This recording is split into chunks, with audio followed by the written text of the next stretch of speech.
Good afternoon, and welcome to the virtual one-stop town hall meeting. This event is designed to make things more convenient for you.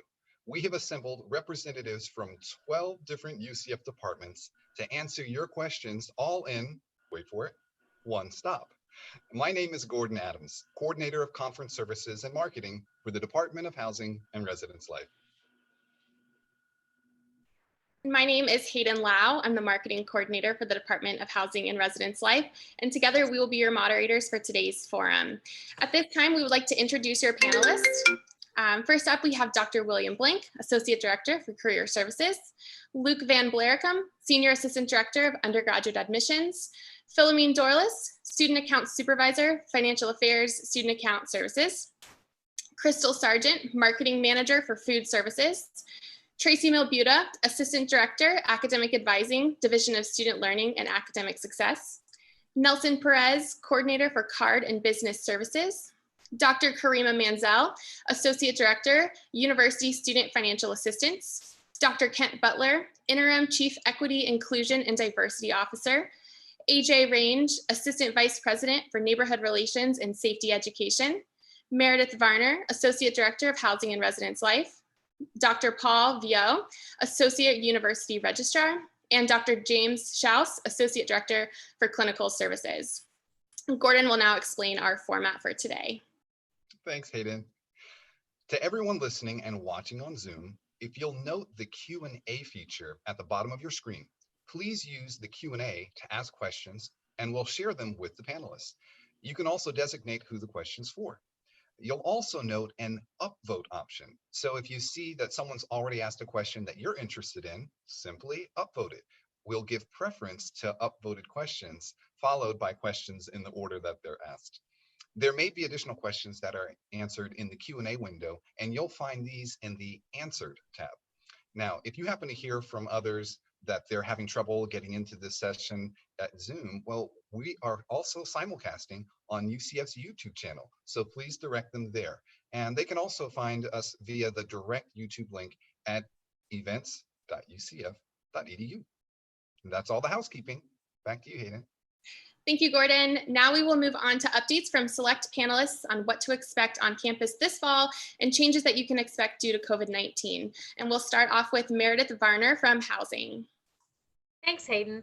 And thank you all for tuning in to watch and hear some updates and get some questions answered. We're excited to be able to chat with you today. Some quick overview updates from Housing. Move-in starts this weekend. Yay! We're so excited that you're going to start coming to join us. And so move-in will take place from August 8th through August 23rd. Thousands and thousands of you have already made your move-in appointments. So thank you for being on the ball and doing that. If you have not made your move-in appointment and you have a housing assignment with us, please go ahead in the housing portal and do that. We're asking that everyone do that by tomorrow so that we can be ready with the testing information, keys, and all the other stuff that we need for the day that you're going to arrive. So make that appointment through the housing portal. That's a 2-hour window. Then you're going to check on our website for your arrival time within that window by your last name. So we're breaking that up by 15-minute increments within the 2-hour time span so that we don't have everyone arriving all at once at the start of an hour or a start of a time slot. And so this will help get everyone through faster. While you're in the housing portal, go ahead and take a screenshot of that front page that's got your room assignment and your HRL ID. If you can have that on your phone for us, if you're old school and you want to print it out, that's fine. But we know most students, you've got your phones with you all the time. So take that screenshot of your HRL ID and your room assignment. You're going to show that to us through the window of your car at move-in, and that's going to help us look you up quickly and get you where you need to go as quickly as possible.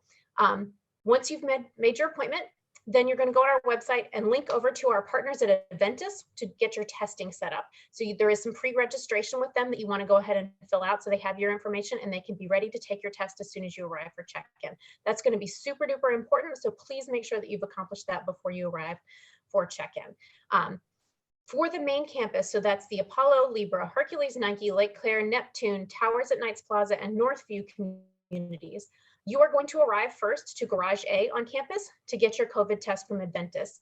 You will then drive over to Garage C, and that's where you'll be in for housing, that's where you want to have your screenshot ready to go, where you can show it to us so we can get you checked in. This should go fairly quickly. The testing takes about 5 minutes once you're actually pulled up to the testing person from our understanding of it. And so that should go fairly quickly. We want everyone to try to arrive at the time slots that they're appointed to so that we don't get lines backed up. Then you go to the unloading zone for your community. And if all of this sounds a little bit confusing, it is outlined extremely well on our website with a little chart that shows you go here for testing, go here for check-in, go here for unloading, and then park your car here. So it's very well lined out so that you have that easily at your fingertips. If you are at the Rosen or Union West communities, those will not be drive-through. They will be walk up, but they'll be physically distant as well. And so you'll do your testing there first and then your housing check-in. When you come for check-in at any location, you can bring up to 2 people with you to help. We want to make sure we keep that number down so we don't get large groups of folks. We want everyone to have face coverings. When I say want, we will be requiring everyone to have face coverings on at that time. So if you're doing the drive-through check-in, you want to put that mask on before you roll down the window, and everyone in your car should be putting that mask on before they roll down the window. It's important to note you are not required to move in everything during that 2-hour time frame. I know we had some folks worried that they had to have everything in their room by the end of that 2-hour time slot. That is just your arrival time to get settled and get through the check-in process. Once you've gotten through unloading your room and all of that, we want to ask that you relatively quarantine yourself, essentially stay in your room as much as you can. If you need to go out for food and that types of things, make sure that you're wearing your mask, make sure that you're washing your hands, staying away from groups of people until you get those test results back and you know that it's okay to then be out and about a little bit more. And obviously you still want to observe all the health and well-being measures. So a really cool thing we just found out about, we will have a grocery shuttle available on the main campus on August 11th and August 18th. So if you're arriving and you don't have transportation, that will be available to you. You can get that on the Parking and Transportation website. And they also have those buses GPS tracked. I'm not probably using the right technology or terminology, but you can see them and see where they are. So you don't have to stand out in the heat and wait. You can see where the bus is and run out and get it right when it's available. So really excited to welcome you soon. Remember the facial coverings. Those are going to be super important at check-in and at any point you're outside of your room. We are increasing cleaning in common and high touch areas to ensure that we're cleaning door handles and elevator buttons and things like that, folks will be touching more frequently. And then we're going to be really reaching out to engage with you virtually. Your RA is going to be reaching out to you. You're going to have a required community meeting at the beginning of the semester to get to know what things are going to look like. And then we're going to have some really great stuff planned for you. So we're super excited for you to come join us. Again, check our website, read through it, sit down with your family and read through it. There's a ton of information on there and we want you to get to know that so that you have a great move-in experience. Thanks so much, Hayden. Thank you, Meredith. So next we have Crystal Sargent to tell us about the latest updates from Food Services. Hello, everyone. I definitely have a lot of great things to update you guys on this week. We are excited to welcome you guys to campus. We are getting ready for you guys to be here. We have announced a few hours of operation changes. So if you are not following us on social media or following our website, please make sure that you follow us now to make sure that you're getting the up-to-date information. We are opening our first restaurant on Monday, August 10th. And so if you are coming this weekend, we will be very ready to see you on Monday. We are going to be opening Huey Magoo's on our Night Stop Pod, as well as others as things progress. So please make sure if you are the student that you are following us on social media to get that information. We are also very, very, very excited to announce today that we are reopening our 63 South Dining Hall on Saturday, August 15th. I know that has been the answer to everyone's question for months and months and months. It's definitely my most popular typed answer on emails and phone and on Facebook, but we will be reopening for lunch and dinner. Please, as I've mentioned already several times, make sure that you're following our social media and website so that you can get the times that you can come and have lunch or dinner with us. So I know that answers a lot of everybody's questions. On to meal plans. If you have not already selected your meal plan, again, there is no deadline to sign up. And so please make sure that you get that figured out before you get here so that you have a seamless transition. Meal plans will still begin on August 21st. So yes, 63 South will be open. We'll accept normal forms of payment like credit cards and cash and We were also going to turn on the students' dining dollars early this semester. So if you do have a meal plan, your dining dollars will be valid. But please, I know this is confusing. If you have a meal plan, it still will not, the swipes will not start until August the 21st. Okay, so I'm gonna say that one more time for the good of the group. Meal plan swipes August 21st, dining dollars beginning next week when we start opening restaurants. You'll be able to use those when we open at CC3 South. Just a couple housekeeping items. We are still getting ready for you when it comes to COVID-19 strategies. Meredith touched on basically everything that we are also doing. You must have your mask on when you're entering our locations. We are stepping up our cleaning and sanitation procedures, but please do not come in our location without your mask. Make sure that you remember that when you come out to see us. And I look forward to answering more of your questions as today progresses. And again, please follow us at UCF Dining on social media. Thank you. Thank you for those updates, Crystal. Next up, we have Dr. Kent Butler to provide us information on how we are continuing to address equity, diversity, and inclusion efforts at UCF. Greetings, everyone, and thank you for allowing me to be a part of your experience today. As of right now, we're just excited for you all to come back onto campus. And so we know that there's been a lot of things happening in the world, and the pandemic has been one, but there's also been things that have happened that made people feel unsafe.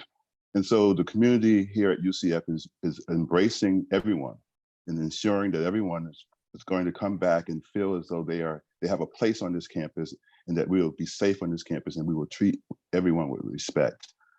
One of the things that happened over the course of last year was we put together a climate and culture survey that looked at how people felt about the campus, looked at whether people felt that they belonged. They looked at things along the lines of what are the things students were feeling and faculty and staff were feeling about the university as a whole. That survey has now been utilized in a way that we got the data, and we're starting to roll out that information. So everyone may have gotten an email in a day or so ago in terms of what the surveys were reporting back. And we're going to be having a series of town halls talking about those things coming forward. You'll be looking out for those to be the week of the 13th and the 18th. And so the other thing that I'd like to share with you is that I'm getting ready to start a student advisory committee that will kind of help us at the university know some of the things that are concerns for the students as they are working through their day-to-day schedules and things along those lines. And so I'm excited about that. So be on the lookout for that. But the university is definitely ready for everyone to come back, and we're excited for the types of things that we're going to be doing moving forward, because we really want to make sure that this is a climate that respects everyone and make sure that everybody who comes here has a place that they can go to should they have concerns. And so that would be the Office of Diversity and Inclusion, student offices, Office of Institutional Equity, and things along those lines will be available for everyone. And so we're looking forward to seeing you when you arrive on our campus. Thank you. Thank you, Dr. Butler. Next up, we have Dr. Manzel from Student Financial Assistance. Good afternoon, everyone. So I'm just going to outline what we do in our office. The Office of Student Financial Assistance is responsible for the administering of financial aid in federal, state, institutional, and private funding sources is where we get our funding. Financial aid is available in the form of scholarships, grants, loans, and student work experiences. We encourage students to visit our website to learn more about the financial aid process, the type of aid available, as well as the resources available to students. In the time that I have, I can't expound on all the various facets of the financial aid process. So I just want to encourage students to utilize the resources we do have available. Students are also encouraged to monitor your to-do list via the My UCF Student Center. Your to-do list is going to give you all the information we need in our office. So if there's anything that we're requesting from you, please turn that in the most expeditious manner. We need to get that as soon as possible so that we can continue the processing of your financial aid. We also encourage students to review their Knight's email account regularly. That is our method of communicating with students. So we want to ensure that you're monitoring that as important information is communicated to you by your Knight's email. And then also through your MyUCF Student Center, you can review your financial aid awards. You can accept and decline your federally funded student loans. You can also accept and decline work study if you were offered a work study award. All of that is available through your Student Center.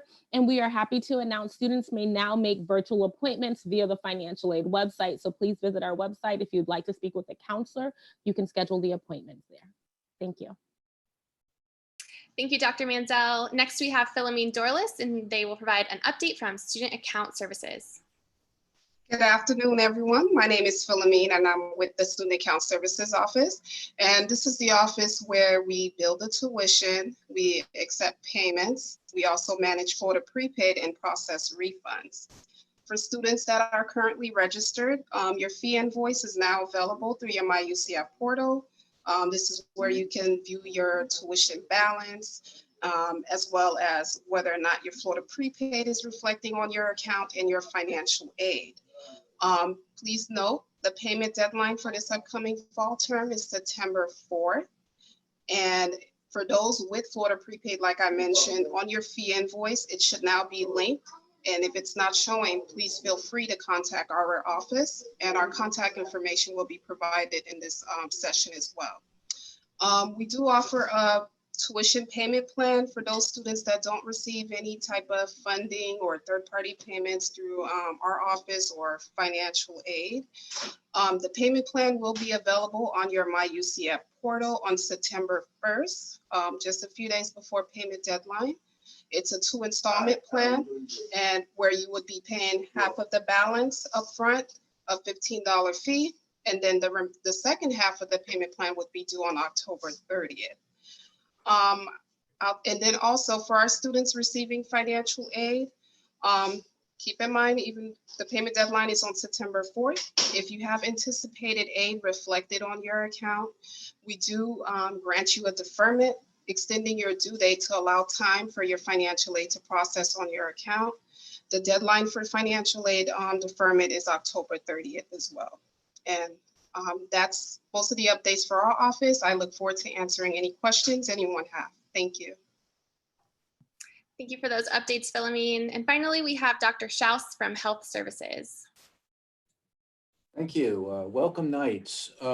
This is a very historic time that you're coming back to the campus in the midst of a pandemic, and it's been overwhelming, everything we've been doing lately at Health Services and throughout the university also. So it's going to take up a large part of what I have to say in my brief remarks. So student health, we're a great facility here. We really want you to come by and visit with us, see us in person. We are going to be offering in-person visits. We do screen, making sure that nobody comes into the facility with COVID symptoms or recent exposure to COVID patients. But if negative, then we will see you in a face-to-face visit. And we also offer telehealth visits. The student health fee is paid by you and entitles you to unlimited free medical care. That's an amazing benefit, and we really want you to take advantage of it. If you think you might want to come see us, we encourage you, please come see us, either telehealth or direct. I'm just going to reiterate what's been said before, and it's the 3 main points. I think you've heard it over and over, but I'll say it again. Wear a mask 100% of the time when you're indoors in any of our facilities. You have to keep 6 foot of distance from each other. And then there's frequent stations for hand sanitizers, and then frequently wash your hands. And those principles really will keep you safe. If we all comply with that, each and every one of us complies with those 3 things, we can stay safe from COVID and avoid COVID. We're going to do a special event this year, haven't done this before, and it's going to be those of you that are in on-campus housing will be tested for COVID. It's mandatory if you're on campus housing. It's going to be part of the check-in process, as Meredith went over very nicely. It's going to be an integral part of that process. We've partnered with Aventis Biolabs to do the very best test, the PCR test, highly accurate, We're going to run that on you, get results, we hope within 48 hours. And then we really want you initially to just stay in your room those first few days before hearing your test results. We want to keep the social distancing. That's going to be extraordinarily important, particularly before you get those test results. The app that we've developed, we as faculty and staff, we've been doing it as we come onto campus every day. We're filling out that questionnaire, the CDC questions for COVID symptoms, and then you'll be doing the same. So continue to do that on a daily basis, completing the app for COVID symptoms. And then a few phone numbers to keep in mind. We have our main appointment line is 407-823-2701.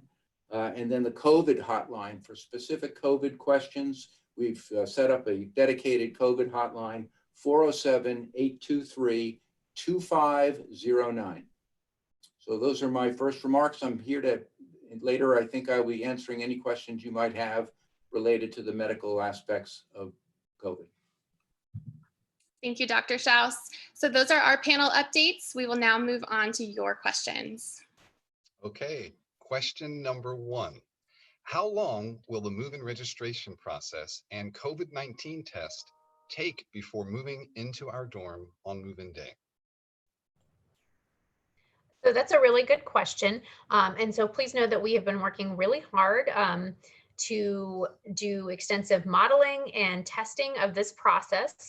Gordon has been intimately involved with that and been really helpful with that. So I will give a public kudos to him for that. Thank you. So our understanding is that once you get into the garage for testing, the testing itself takes about 5 minutes. There may be a bit of a wait as we do have people arriving every 15 minutes. And then you'll drive over to the next garage and check in. And that process should run fairly quickly as well. If I had to give you an estimate, and Gordon, please, correct me if you think I'm wrong. I think go ahead and plan for 30 to 45 minutes for the whole process to be able to get to your unloading zone. We will be busier on the weekends. So Saturday and Sunday, I think it's possible there could be a longer wait. We will be, working out the details. We've done, again, testing and modeling, but until we have real live people here driving through and, going through the process, we might not be able to 100% tell you it will take exactly this much time. So what I would tell you is just with any move-in day, have patience, be ready to work with us, be ready to follow directions, read signage, be flexible as we work through this new process. And so we really appreciate your flexibility and cooperation with all our processes. So thank you for the question. Thanks, Meredith. So our next question, we registered for the COVID testing, but did not answer the questions correctly based on information shared recently on how the questions should be answered. Should we register again? Another good question. If you did not put Student Health Services as the provider, that's fine. Leave it as is. They'll know if you went through the UCF link, they'll know that you're part of the UCF group. If you think that you put your UCF ID or NID in incorrectly, then that's fine. We should be able to find you by your name and other information. If there's other details that you think that you might have gotten incorrectly, go ahead and call the Adventist line and ask them for whether they need you to redo that form or not. I'll give you that number out loud here in just a minute, but it is also on our website on the move-in information. So the Adventist number is 407-547-3546. Again, 407-547-3546.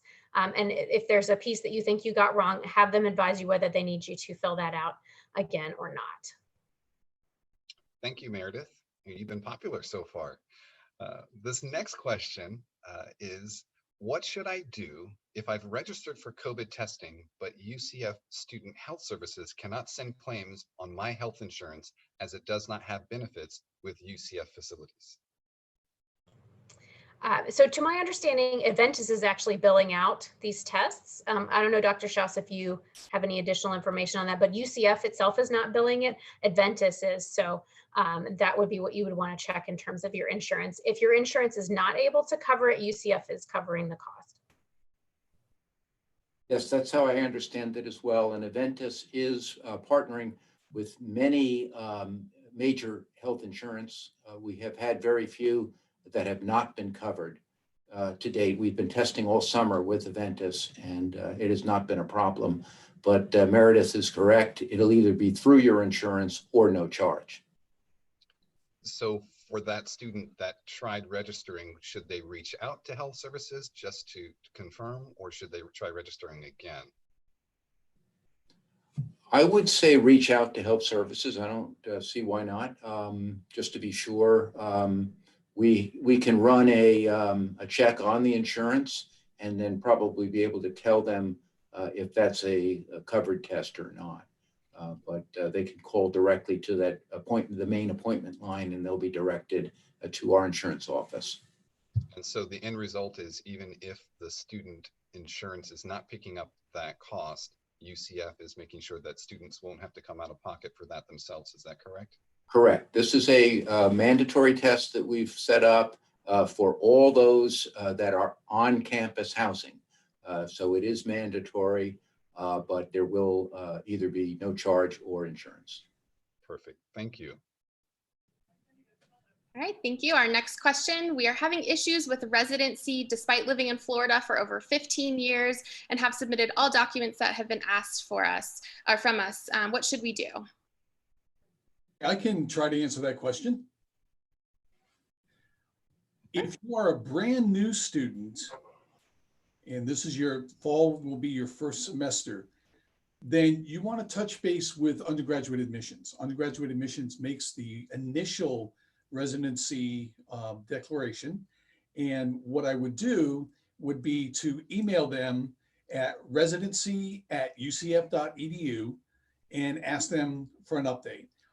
If you're a returning student, that will be my office. And I would ask you to email residencyreview@ucf.edu. Now, please keep in mind at this point in time, there's a lot of people who are sending us documents, and a lot of documents per student for us to be able to make accurate decisions as to whether or not somebody is a Florida resident for tuition purposes. The state has a lot of requirements for this, and we have to make sure that we're checking off all the proper boxes. So we are working diligently to respond to folks as quickly as we can. Please be patient with us and with the undergraduate admissions office, but we will respond to you quickly. Certainly we will do so before the tuition fees are due on September the 4th. Thank you, Dr. Villa. The next question is, will there be UCF cleaning daily in the Towers dorm? And if so, how often? So we will be increasing the amount of time that common areas are cleaned. I don't know off the top of my head how many times per day, but we are not changing the cleaning within the units themselves. So currently Towers, Northview and Union West do not provide cleaning with inside the units on a weekly basis. That is done in our 5 Apollo, Libra, Hercules, Nike, Lake Claire, and Neptune and Rosen communities. But we will be increasing the amount of cleaning in the hallways, stairwells, elevators, and that type of thing in the Towers. Thank you. Our next question, I don't see Bright Futures reflected in my UCF under financial aid. Is it because my son has not yet registered for classes? In regard to Bright Futures, if a student is showing eligible to receive Bright Futures, our office is estimating Bright Futures based on 14 credit hours of enrollment. So if you're not seeing Bright Futures listed, that means that the State Department of Education, the Florida Department of Education, is not showing that student as eligible, or that student has not listed UCF as the institution that they're attending. And there's a third possibility where the student may not have a valid Social Security number on file with UCF. So in the chat, I will share the Florida Department of Education's website where a student can view their eligibility for Bright Futures. If you are showing eligible for Bright Futures on that website, then I would encourage you to look at your My UCF Student Center under personal information demographics, you want to ensure that your national ID is correct. If the national ID indicates all X's, that means that the university does not have a valid social security number on file for you, and you would want to provide the Office of Undergraduate Admissions with information on your social security number. Thank you, Dr. Mansell. Next question. I applied as an international student for the civil engineering degree for the spring of 2021. Can you please shed some light about when we should expect some news about the admission?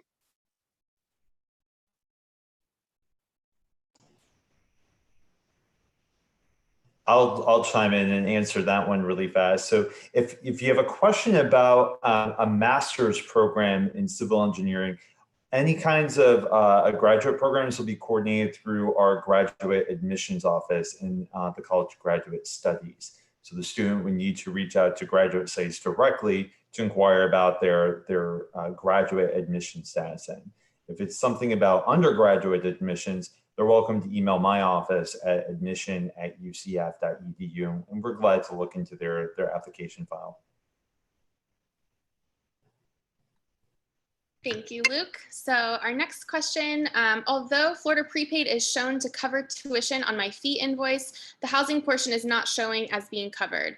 Is this something that will be added later, or is this a personal issue that needs to be resolved?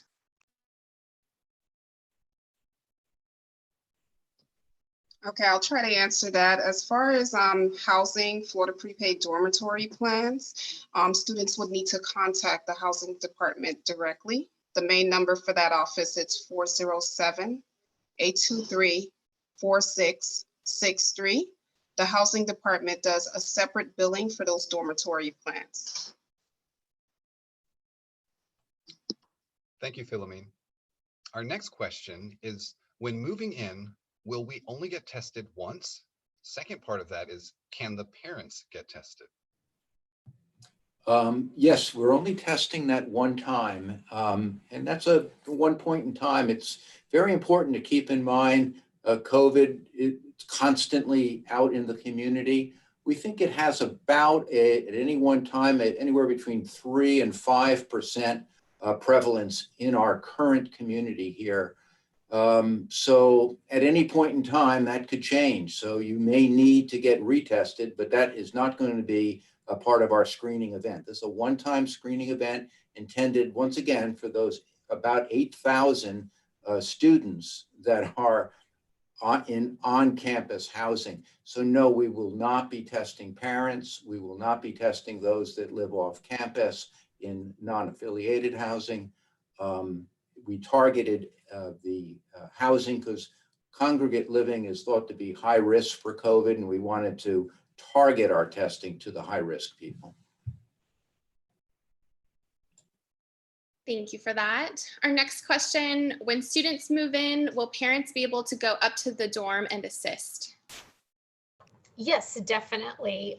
They can certainly come and help. We want to have each student try to keep their helpers to a maximum of 2, if at all possible. We need all of those folks to be wearing the facial covering. And they can definitely come in and assist with setting up the space and whatever else is needed. I know that your students will want you to carry the heavy stuff. And so certainly parents, we want you to come and assist with that. And so you are welcome on move-in day to come and help move things in. Thank you, Meredith. This next question is probably for you as well. The question is, will there be an attempt to make the LLC dorms safer for students? Currently, those in Nike or Hercules still have 4 students per bedroom sharing 1 bathroom. Simply leaving the LLC is not a good option for my student. Sure. So the decision to reduce occupancy in some of our shared rooms was really made in order to reduce the density of the populations overall in some of our larger communities, Nike, Hercules, and Libra. It was not made specifically because shared rooms are inherently more dangerous than a single room. If your student has a specific concern, you can definitely contact us and we'll see what we can do to assist without knowing the specific situation or the occupancy of the LLC floor. I can't give specific information, but certainly let us know if we can help answer more questions for you. Thank you, Meredith. This next question is probably for you as well. If I choose a single room conversion, will I be assigned a roommate in the spring? That is an excellent question. And the short answer to that is we don't know yet. We hope so, because we would very much like for us to be able to have more folks in housing for the spring. And so if things are looking better with COVID, that may be a decision that those additional spaces will be filled. So for right now, those converted singles are just for the fall, and then we will be making that decision as we go along further into the fall semester. I know the typical follow-up question to that is, if I am in a converted single and I will be getting roommates for the spring, let's say things go great and we're reducing the numbers of COVID and it's going well, we have been getting a lot of folks asking, can the two people in that suite for the fall then choose to move in together, and then we fill that space on the other side? And yes, we will work with you to do that if that is something that you would want to do. So that's a little bit TBD in terms of what the process looks like for that, depending on how the spring looks, but we are going to try to work with that as best we can. Thank you, Meredith. Next question, how many credit hours do I need to enroll in to receive financial aid? A great question. And the answer is that it depends on the type of financial aid that you're receiving.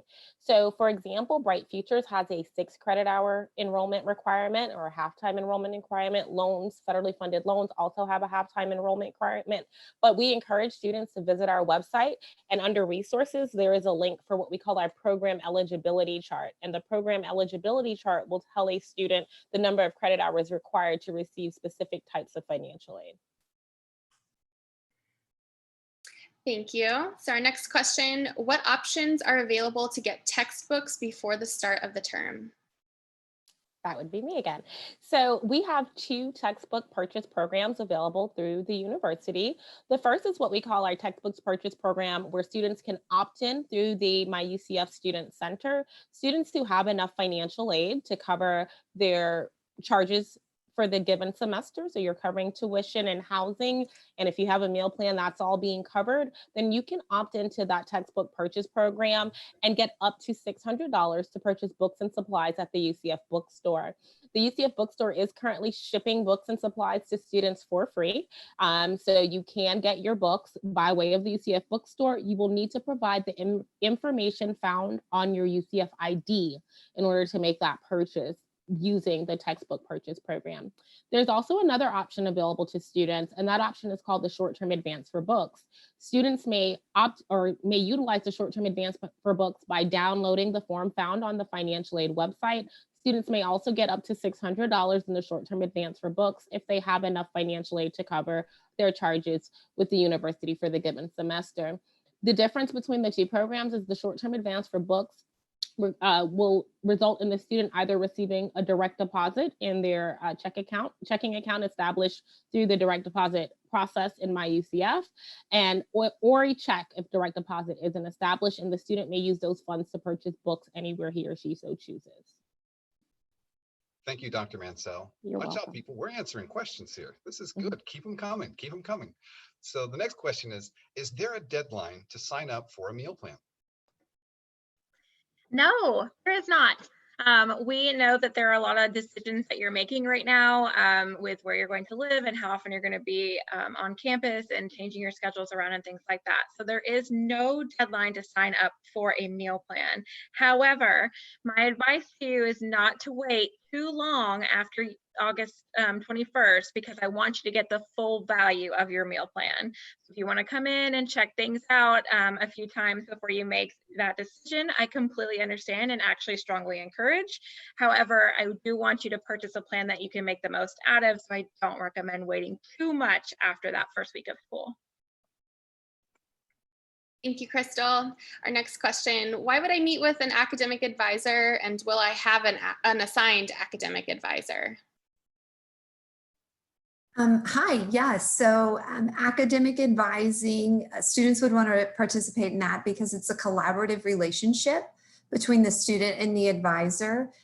The academic advisor assists and supports the student in understanding university policies, procedures, campus resources in order to help them set educational, career, and personal goals. They also assist students and support students in making decisions about their major, course selection, everything through graduation. So it's really a relationship that is kind of forged from day one. Second part of that, yes, all students entering UCF are assigned an academic advisor. That is done by the student's declared major and can be viewed on My UCF. So if a student isn't a declared major, they will see their college advising office. If they are undeclared, then they would work with the Knights Major Exploration and Transition Center. Thank you, Tracy. This next question I think is geared to you, Meredith. And the question is, my daughter and her boyfriend are at UCF. Are they allowed to see each other with caution, of course? Yeah, good question. And I didn't talk about our visitor policy, but we have restricted our visitation policy within the halls to try to help things be safer for students, not have individuals who don't live in the building coming in and out. And so if you live in one of our buildings, the only guest you can have is one person who also lives in your building. So if your daughter and her boyfriend live in separate buildings, they're not going to be able to visit each other in their rooms, but they can certainly get together anywhere else on campus, off campus, and that type of thing. So the visitation policy really just applies to the campus housing buildings, but does not mean that they can't, go for a walk in the Arboretum or walk around campus or go to the student union together to Huey Magoo's to get their chicken tenders. So they can certainly get together, just not in their halls unless they're in the same building. Thank you, Meredith. If our student is diagnosed with COVID and the isolation rooms are full, will students be forced to come home? Well, that's a combination of maybe Meredith and I will weigh in on that. I'll just say, if I tested positive, I'd probably want to go home. Maybe mom's there to cook for me. I'm going to have to be in isolation if I'm positive. In my room, it might be better in my room, might be better at home. With the support services I'd have at home. So there's going to be quite a few of our students who are going to take that option. And those that are enrolled in remote learning, online classes, won't skip a beat. They'll continue to do, assuming their COVID is not causing them serious symptoms, they'll continue to attend their classes, if you will. From the comfort of their own home back home for that short period of time when isolation is then discontinued. That decision is usually made by either their healthcare provider or the Orange County Health Department. And in most cases, it's going to be a period of between 10 and 14 days of isolation for the positive case. So you're only talking of a relatively brief portion of your semester would be back. For those that say, no, I don't want to go home, I want to stay in my room, we are going to housing, and Meredith can talk about the details of this. We have, I believe it's 150 designated isolation beds. So we would move them to the isolation area for that period of time until they were released from the isolation period. Maybe Meredith, you want to comment a little more on the specifics of the isolation rooms and the move that would take place if they don't choose to go home. Sure. And you're exactly right. The first thing we would do would be to contact the student. Well, first, let me back up. If you do test positive for COVID, you want to make sure that you're notifying Student Health Services ASAP if your test has not gone through them, so that they are aware, so that things can be managed on campus as quickly as possible. Someone from Housing and Residence Life would be reaching out to you as soon as possible. You would expect to get a text and a phone call as soon as we can reach out to you and you want to get back in touch with that person. They're going to talk you through your different options. And one, we're going to ask, can you go home? If you can go home and are able to go home, that's an option we would want you to think about doing. If you need to stay on campus in an isolation space, we would work to relocate you to one of those isolation spaces. In the case that all of those are full, we will still work with you and we will work to figure out something else. We have some other options that we are looking at. And so we would certainly work with each student on an individual basis in that case, and also work with Student Health Services, Orange County, and whomever else might need to be involved in the case that those spaces are full. Thank you, Meredith. This next question is for AJ. If I choose to live off campus, where do you recommend I live? Well, first of all, we recommend that you stay on campus. There's plenty of room and everything is convenient. And we think that that is the best experience. However, if you have to live off campus, we recommend a discussion with parents and family members and our guarantors to make that kind of decision. The university does not dictate to students and parents where to live off campus. We are a resource, an opportunity to help provide guidance and considerations and options. That has to be a family decision based on the needs of the student, the budget, the convenience, proximity to campus, the amenities, and other things that are important to the student. Only the student and the parents know that. And so we recommend that kind of family discussion before you make that kind of decision. We have a website that you're welcome to use to go on and take a look at all of the options, and there are many. So you'll have to make that kind of decision based on information. We want you to be an informed consumer. I'll give you that website, ucf.offcampuspartners.com. Maybe Tom or David or someone can put that in the chat for us. I repeat, ucf.offcampuspartners.com. That allows the student and the parents to make an informed decision, which is best for the student. All right, thank you, great question. Hey, can I just interrupt right quick? I appreciate the plug, and just to put it out there, we do still have space on campus at Northview, at Towers, at Union West, and the Rosen campus. And so if you are on this live stream and you are interested in housing, those housing applications are open in the housing portal, and there are instructions on our website on how to do that. We're still accepting agreements and confirming and booking students pretty much same day or next day. Thank you, Mary. Thank you both. So we're being asked if you can go home for Thanksgiving and go back to campus for the last 2 weeks of the semester. Yes, you can. So UCF will be going remote. All classes will go remote at Thanksgiving. However, housing will remain open through Thanksgiving and finals till the typical timeframe that it would close. In our annual communities, Towers, Northview, Union West, and Rosen, we will remain open over the winter break. So if you have spring housing with us, you can continue to stay.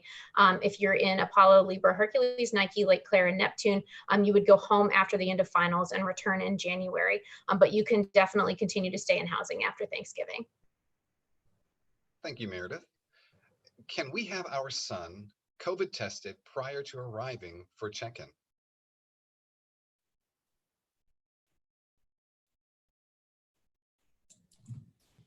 Now that would depend, and Meredith, again, I'll get you to assist with this one.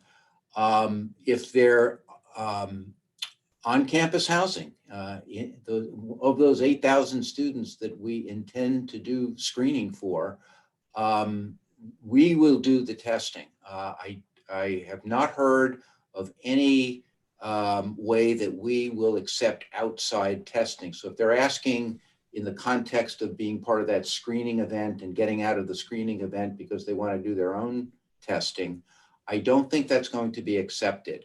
If they're asking and they're outside of the on-campus housing, sure. I mean, that's presumably an accurate test and get testing, and we could follow up and help with the results of that test.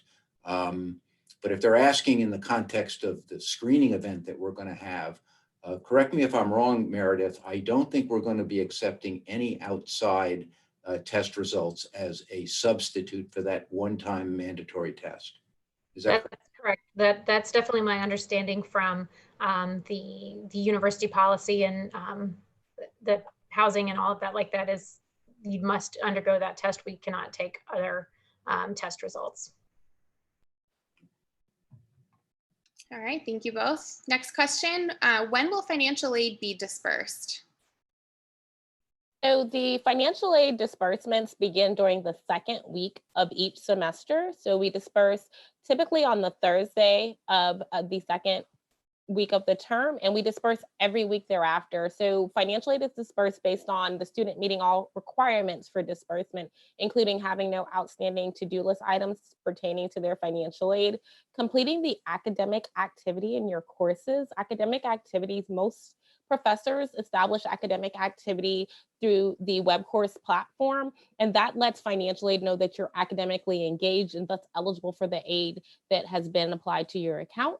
And so you want to make sure you complete those academic activities early in the semester, have no outstanding items on your to-do list, and then it's also based on funding availability. So students with scholarships, as our scholarship checks come in, will make sure that those are deposited into our bank account. And then when those funds become available, that's when scholarships disperse. So we start dispersing during the second week of the semester, and we continue dispersing every week thereafter based on when financial aid is ready for disbursement. Thank you, Dr. Mansell. Well, next question, do you offer vegan and gluten-free options on campus? Great question, and a very easy one to answer. Yes, we do. So we have vegan entrees and gluten-free options available for your students each and every single day. They do change with meal periods. We do pride ourselves in offering a complimentary vegan entree along with our normal meat entrees. And so what that would look like is if your students come into the dining halls and they go over to our chef's plate station, which is where your kind of like the more homey foods are, you know, the hot proteins and side vegetables. We offer a vegan entree that complements that, so it's a full meal solution. But we do have plenty of other vegan and gluten free options available as well. If your student has a specific nutrition question or a specific allergy question, I recommend sending those in to us sooner than later. And I will put this in the chat as well, but they can email us and we will direct them to our food service manager to kind of talk through that prior to the purchase of a meal plan. But absolutely, come one, come all, we have options for everybody. Thank you, Crystal. Our next question, I am waitlisted for a fall course and classes are about to begin. What should I do? That's a great question, and one that I think many students are facing right now. First, they should schedule an appointment with their academic advisor. Work with that advisor to look for alternative courses in the event that your student is not pulled from that waitlisted course. I will, in the chat, link a full list of all advising offices on campus, should your advisor not be assigned in my UCF as of yet. So all advising offices are on that site. Feel free to go to their website, reach out to them, and get that appointment scheduled before classes begin. I would also suggest that you be patient and check your NIGHTS email at least twice a day. The wait list is run twice every day, and you'll have the opportunity the first week of classes from Monday until Friday at 11:59 p.m., 1 minute before midnight, to be able to, you know, drop your name from the wait list if that's what you want. But again, I would be patient. There'll be a lot of movement going on, especially during the first week of class, and to keep checking your NIGHTS email address to see if you are in that course. If it doesn't look like you're going to get into it, be sure to drop yourself from the waitlisted course. And as Tracy said, have an alternative course to be able to enroll in. And you'll be able to do that up until 1 minute before midnight on Friday, August the 28th. Thank you, Dr. Vio. This next question can apply to all of the panelists, so feel free, whoever wants to jump in and explain how this might impact your area. So the question is, what happens if the governor or Department of Education closes schools?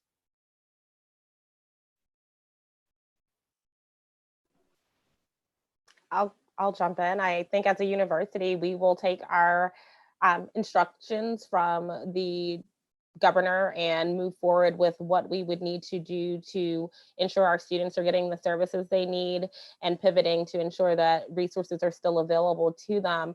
And by closing schools, that can be seen in a variety of ways. We had what occurred in the spring where we pivoted to remote learning and remote services. And so that, unfortunately, we've had that drill. So we know how to do that. If we're talking about schools being closed altogether, we'll again just have to comply with what the governor provides and the guidance provided by the Department of Education.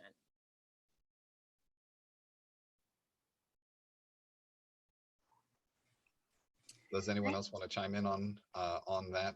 I'm assuming that question may really be a repeat of what happens if in-person classes are shut down. So I think you might have been on the right tune with. We've seen this before, and we'll probably end up having to pivot. But it may be a part of a question like, what have we learned, or is there anything that we may do different, given that we have 4 months of this under our belts?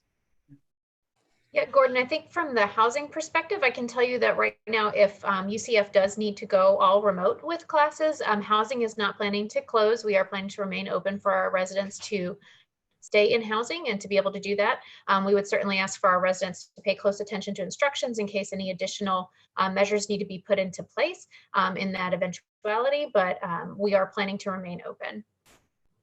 The same thing goes for dining services, as we kind of, go with housing very well. As housing continues to remain open, dining services will have locations open as well, ensure that our students are well fed in case the university goes to remote learning. And I would say with Career Services, as with most of the other student support services on campus, we've been developing and offering virtual services since February, a full range. And so I don't think students will lose out any benefit in terms of what might happen in the event that classes were canceled in person.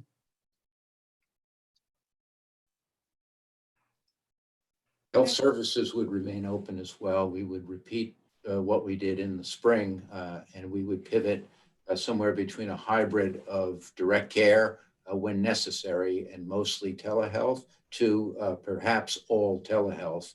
But as Dr. Fauci has said many times, the virus will dictate our actions, and we always are going to make decisions in safety first, health first, and that would be a very bad indicator.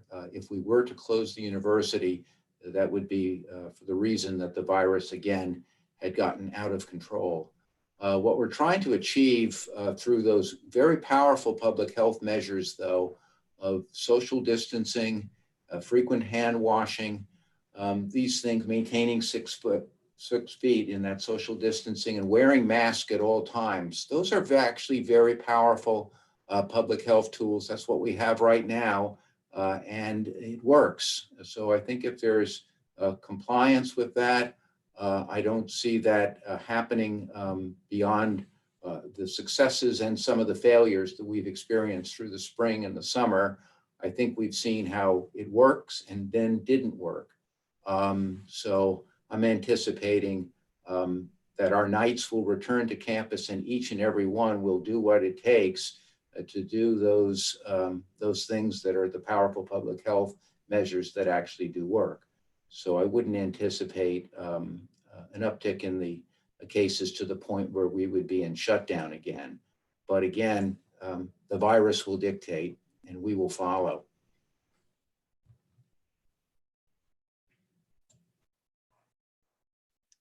Thank you all for those updates. Our next question, is my UCF ID my dorm room key, or do I have a separate dorm room key in Libra? Good question. So for all of our facilities, your UCF ID card will be programmed as your key. And so when you come through check-in, if you have your ID, bring it with you. If you are a new student who did virtual orientation and has sent your information to UCF Card Services, they're going to be printing your card and giving it to housing, and then we will give it to you at check-in, and it will be programmed for your key at that time.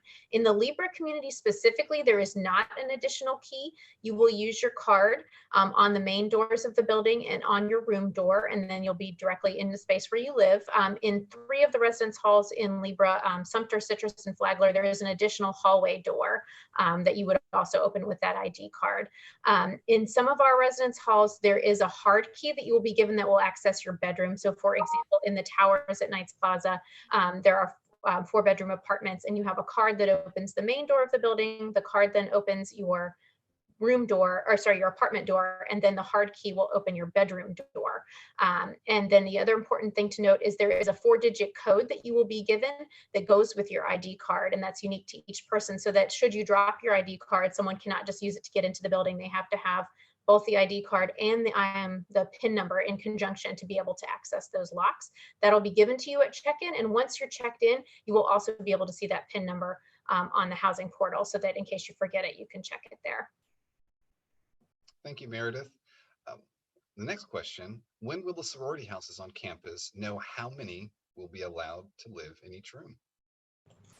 Yeah, so for the 4 sorority houses that UCF Housing and Residence Life manages, those house corporations are already aware of what their occupancy allowances are, and should be already in communication with their students to arrange those room assignments and sign their agreements with housing. With the other houses on campus, I would encourage you to contact your house corporation or to contact Fraternity and Sorority Life, as I don't quite know the answer to the question for those houses, and I don't want to tell you the wrong thing. If anybody else does know, please speak up, because I definitely want to make sure folks get their questions answered.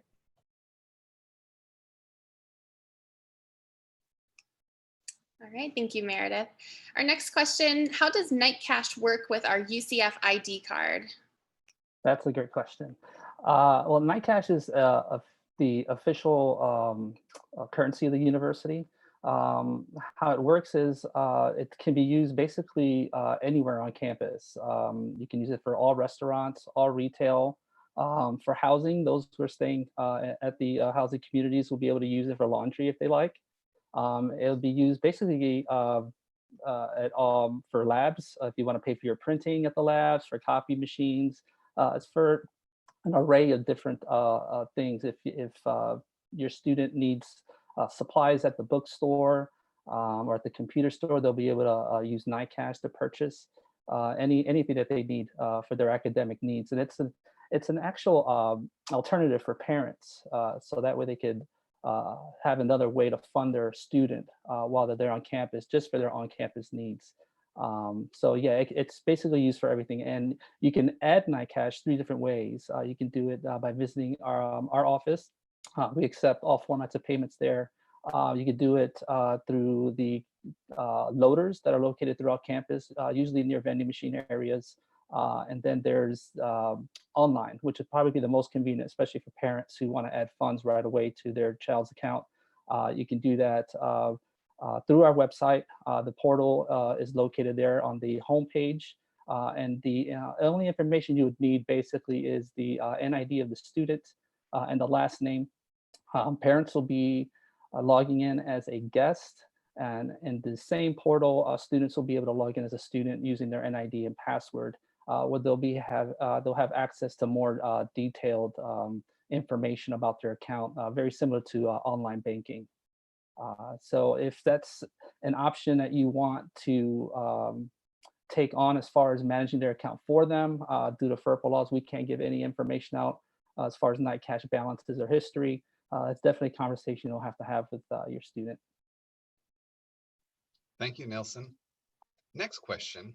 Will dorm prices remain the same even though rooms are going from double to single rooms? Yeah, excellent question. The prices will remain the same. So if you are in a double room that has been converted to a single room, you still pay the double room price that is on the website, and that is billed exactly the same. Thank you, Meredith. Next question. What if COVID gets worse before the start of school and all classes move to online? Will we get refunds? So in terms of housing, if classes do move online, housing will remain open. We do want to be available to our students. And so even if classes do need to move online or more classes move online, housing will continue to remain open. Same goes for my department as well. Thank you. I think this next question is probably for you as well, Meredith. And it is, in previous semester, carts were available for move-in. With COVID, should we just bring our own move-in hand carts, or will carts be utilized and then sanitized by UCF? Another excellent question. I feel so popular today. This is good for my self-esteem. So we will be providing the large rolling bins for move-in, and we will be sanitizing them in between uses as best we can. However, if you have your own dolly or wagon, maybe there's a little red wagon in your garage that the kids aren't playing with anymore, and you want to bring that to help you get some stuff from the car to the building, I highly recommend that. We will have some, but typically we're not going to have enough for everyone, particularly on our busy Saturday and Sunday days. So if you do have something, go ahead and bring it. But if you need to, you can check one out with us, and we will be sanitizing them in between. Thank you, Meredith. If I move to an on-campus apartment and sign a lease, can I get out of it or change my mind? Be very careful with that. If you make the decision to move off campus, you sign a lease, you are committed to that lease. So you can't change your mind. The answer is no. I'm sorry. That's a legal binding contract. And so you are stuck to that length of that contract off campus until the end of that contractual period. So this is why I say up front to students and parents, get together, have a family meeting and make that decision. So you have to be very careful, because once your name goes on that dotted line, that is it. And so be very careful, be an informed consumer. Don't be too anxious to move off campus or go off campus. I keep saying, you will not find a better landlord than Housing and Residence Life. Okay? That's another plug there, Meredith. Thank you, AJ. And I think that's some sage advice that can be applied to other areas of our life as well. We thank you for that. The next question. Welcome. What is considered academic activity? Gordon, I can try to answer that. Okay. An academic activity is usually some sort of an assignment that an instructor makes for their students so that they can record that the student was in class during the first week of classes. Dr. Kareem, was I right there? You were, and it is tied to your financial aid. So it is important that students complete it. And while we encourage students to complete it during the first week of class, professors do leave it available throughout the duration of the semester. So if you miss week 1, you want to make sure you get it done as soon as possible. And when I mentioned that financial aid disperses every week, academic activity is also updated every week. So that's the one assignment that you do not want to miss. Very important. Thank you both for that. Our next question, when is the move-in date for students? Is it alphabetical order? Do you pick a weekend, make an appointment? So what does that look like? Yeah, good question. So move-in appointments are made on the housing portal, and you would choose your move-in date and time. We do have that limited availability so that we don't have too many people from any one floor or building coming in at the same time, so that we can help you be a little bit safer in terms of going through those shared hallways, elevators, doorways, things like that. And so if an appointment day and time is not available, that's because there's already a few people for your floor or building already signed up, and we want to keep that limited to keep smaller groups of folks in each area. So once you go into the housing portal, on the right-hand side under the housing links, you will see a move-in appointment. It's a black and gold button. You click on it, that will take you in to the move-in appointment sign up, and you pick your date and time. So you're picking your date. For example, I'm going to pick August 12th, and the time frames go 9 to 11, 11 to 1, 1 to 3, or 3 to 5. And so I'm going to pick 1 to 3. I'm going to sign up for that in the housing portal. It's very easy. I click that appointment if it's available to me. The housing portal sends me an email that says you're signed up for move-in. And then I can see that appointment on my housing portal. Then I can look on the housing website under before you arrive, and it will have the testing arrival time within that window. So for example, the 1 o'clock to 3 o'clock time frame, My last name starts with V, and so T-U-V, I'm going to come at 2:45, and so that will tell me within that time frame what range of letters are going to come, what 15 minutes. And this is really to help space you out. Now, if you're there 5 minutes early or 2 minutes late, that's okay. We get it. Try to get there as spot on as you can to help us keep things flowing quickly, both through the testing and through the check-in. But that is the last name piece. So I understand it is a little more complex than previous years where we just said, here's a weekend, show up whenever you want, but we really want to try to space this out moderately to keep it as limited exposure for you all as possible and for our staff as possible. So again, sign up on the housing portal, check the housing website for your move-in time within that time frame, and then make sure that you're registering with Adventis for your test. And again, all that information is on the housing website. Perfect. Thank you, Meredith. Next question. Will there be any in-person career workshops?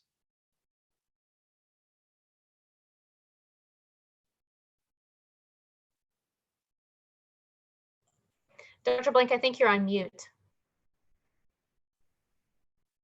Thank you.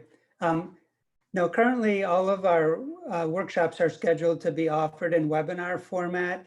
That would be by our staff as well as our employers who come to recruit. And that's to just help ensure safety for student, staff, and employers. We will be offering face-to-face appointment times, however, this fall.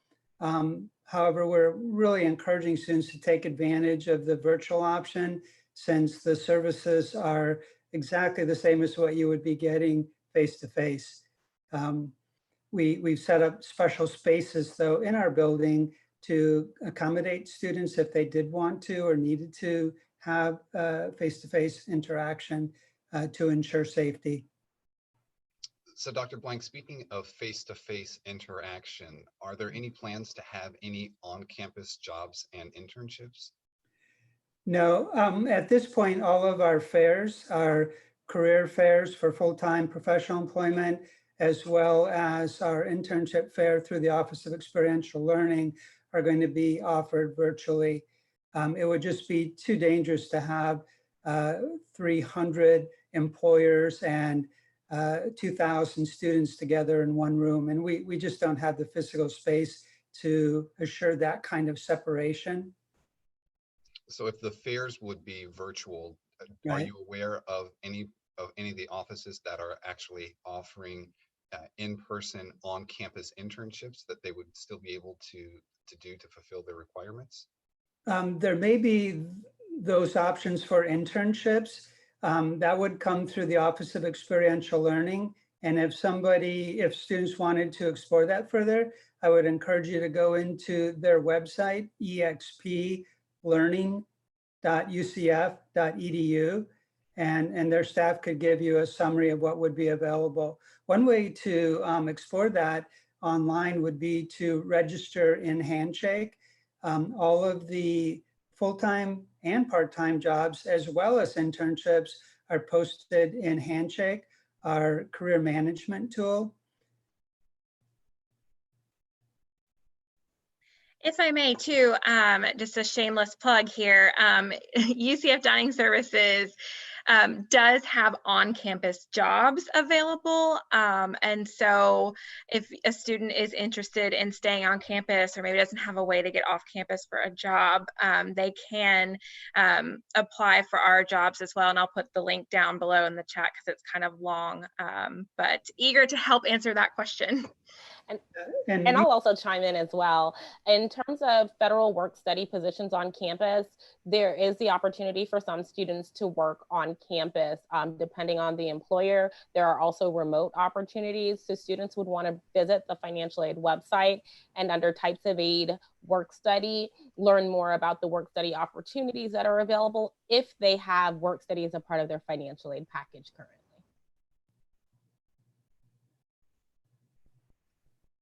All right, thank you all for sharing that information. Our next question, my classes are all online. Can I defer my admission to spring? I will grab that question. So if your classes are all online for the fall semester and you elect not to enroll in classes, your offer of admission doesn't necessarily automatically carry forward. The student would need to submit what's called a reactivation form to our website, and they would have to undergo a brand new application review specifically for the spring semester and to begin for that term. So just important to keep that in mind, that you're only offered admission for one specific term. And if you elect not to attend, it doesn't necessarily just automatically or quickly roll over into a semester or future term of the student's choosing. Thank you, Luke. Our next question, how will tutoring work in the fall? Sure. So our Student Academic Resource Center, you may learn it as SARC, or you may hear it around campus as SARC, will be providing limited in-person tutoring, supplemental instruction, and academic coaching in the fall semester. However, they will have a much wider schedule for a virtual setting. Their calendar can be found on the SARC website, which I will share in the chat. But again, there will be quality programming for students in the virtual setting. So it will be as if they were face-to-face. Thank you, Tracy. Our next question, do all roommates have to move in all during the same day? Good question. The answer to that is no. And in fact, we would encourage you maybe to sign up for a different move-in appointment than your roommates, so that as you're going in and out of your suite or apartment, you're not all crowded in there at the same time with helpers and parents or siblings and that type of thing. So roommates are not required to move in on the same day. They should pick the day that works for them. And we are, advising to try not to pick the same time frame, but certainly understand if that's something they wanted to do and it was available. Thank you, Meredith. So what should students do if they don't get the test results back before classes start?